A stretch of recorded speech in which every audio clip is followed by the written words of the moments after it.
disable at a Beastmaster, because if you jump forward as the Batrider and say you're the one who gets it, and all of a sudden you haven't dragged that hero anyway, you're rolled off and then go back into more damage if you don't want him to actually time walk it off. He gets him with the imprisonment. They're going to be able to surround Solo here. Tries to let the Ancients play, but it is soaked up by Artstyle and your first blood. Case. You know what's kind of annoying for Faceless Void in this matchup is, because I've played this before, it's the fact that Fury Swipes last so long. Oh yeah. No one. Nice jump in from Seneko. Gets the push back onto No One. The turnaround though looks like Seneko's going to be dying first. No One is still dead, and it's a worthwhile trade, but good play all around from No One, making risk of the roll coming in and being able to set that up so easily. That slow is just like so brutal from the rolling boulder. That was the thing I thought was going to get nerfed, honestly. Strike onto Artstyle. He's going to be brought pretty low here. Another right click. Sioma Slayer is able to get the kill there on Artstyle. This is lasting so long, but you know, the support, they put all its intention on the mid lane, trying to keep No One alive. You don't want your Invoker to have such a bad time. You're worried about Seneko on his Earth Spirit, and the matchup's not going that poorly for him up top. But Seneko, he's got the rolling boulder as well. Looks like they should be able to body block this, so it'll be what help Dendi can give. Yeah, good kick there, and they will be able to still get the kill. Solo running himself up towards the Ancients again. He tries to get the disarm on Dendi and runs to the Ancients, but Artstyle is there with the ensnare, making sure he doesn't get there. Basically, No One, he's like on his own at this point. You're just going to hope that Seneko doesn't make too many rotations in the mid lane and apply some pressure elsewhere. They're going to try and force out the time walk into a sleep here. General's holding on to the time walk, knowing that it was necessary. Good call by him. Meanwhile, in the middle lane, No One is going to be chased down. Dendi trying to get one last right click in. He gets one. He needs a second, though. No One. Oh, don't block yourself up! Don't block yourself up! He's trying to block Dendi, but it's not going to happen. He ends up dying. Solo has now come in, but he's going to get taken out as well as Seneko's made his roam across. Meanwhile, farther up, Sioma the Slayer has had to sleep up. Quite get it to work out. Avi. Oh, I love this positioning here. Good start here for game number 2. Vega Squadron need to be able to get some control of their jungle. They're going to try and go on Artstyle here, waking himself up, but that's not going to be enough. Solo comes in with the extra nukes. Now they're going to look for a second kill here on Fever. Is so high, but I guess if he gets the Perseverance fast enough, it makes up for it. Sleep on the mid lane. Seneko is going to be the target here of the first Mag Beastmaster Primal. Meanwhile, the smoke on their own. Mag is going to be turned around on. They have the imprisonment. Artstyle has Centaur stun number 1, Centaur stun number 2. Mag is dead without even needing Dendi's ultimate, which he still has in level standard. Yeah, and this is like, we're moving into around the 10-minute marks where you tend to start seeing some of these first big items come out, whether it be your mechs or your drums. Dendi heading in towards a set of his own here. Oh, they do have the Chronosphere up top on this. Looks like he's just dead. Yeah. Alright, that's solid. First Chronosphere for support is totally understandable. Top lane, and maybe some rotations in return, and if that happens, you guarantee that the bottom tier 1 tower goes down. If not, you at least ensure that there's not going to be a good team fight. Sioma Slayer is going to be caught here, rotation in from both General and Seneko, but Seneko is going to die in return. Solo burst him down with the Invoker. Na'Vi, like, it is a slow lead, but you don't really feel like Vega out of it just because of that Roshan that could come out here, but grab the tower, a little bit of a roar there. Oh, Sunstrike, that might be enough damage there. 259.7, yeah, see ya.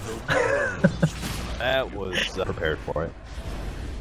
Yeah, this lets you know that they definitely have some sort of vision around the pit, and I mean, it's obviously on everyone's mind. You know this is what's going to be happening. General dead. The kick comes in time. The Sunstrike still lands. He managed to get off a Chronosphere onto 2, though, and Sioma the Slayer should be dying. Not a good miss there for Artstyle. He still managed to... Oh, no, they actually don't get Seneko, and Pasha needs to be saved here. They drop the ultimate from the OD. It looks like they're going to have to kill... Oh, the kick! Long range hits Pasha, allows the heroes to be able to catch up with him. They're going to get Solo as well, and Na'Vi, just like last game, it seems, find their... The Chronosphere will be ready by the time they actually engage here. Smoke ready to go. Pasha's going to show himself. Seneko goes for the kick, does land on No One. Pasha already trying to eat up General. Will be able to force him back at the very least. Looks like Seneko's going to be the first one down. Meanwhile, the Chronosphere, oh, it doesn't quite catch 3 as they hoped. Solo's going to be forced to use his ultimate on himself while No One's Meteor does kind of miss there. They're looking for Mag. He's going to try and TP out, but it's not going to be enough. Solo committing for Dendi. Not quite enough. No, he does get him just at the tail end. No One. Nice invoke into our Tornado's going to try and TP away. That's not going to happen. He knows it too, and instead tries to run himself away. Doesn't happen. And Vega Squadron roll a push. No. And Artstyle with the full points and untouchable makes it so easy for them. Just General did the raw bashing away while Roshan struggles to tickle the poor Enchantress. they know is probably going to be successful in finding. This is one up top, though. Yeah, this is a big one. I'm not sure if Andy really planned this one out too much because he's so far ahead. I'm not sure if Senego's going to be able to provide the save. They do manage to get the silence to stop that one out, gets out the imprisonment. Now the ultimate's going to be laid down, but the Lincoln Sphere managed to block that one out. Hits your raw, passes Lincoln's over just in time, and now the team fight falls apart for Vega Squadron. They couldn't get the quick kill, and now that cost them everything, as they will flash smoke plays or something. Down with the Slayer. Did sleep up General, but I don't think he was quite sure whether or not he can actually make a main script player there or not, and it turns out, well, all of Navi will ride behind him. I don't know, I feel like he still won up against the Invoker, but honestly, this Atos just like completely cancels out anything the Ursa's gonna be able to do. You can see the initiation range it grants them without having to use Chronosphere, and that free pick, it's what allows the high ground push. No one so slows down. They get the Chronosphere on him as well to give the vision for Dendy to be able to finish him off, and the Ursa's just...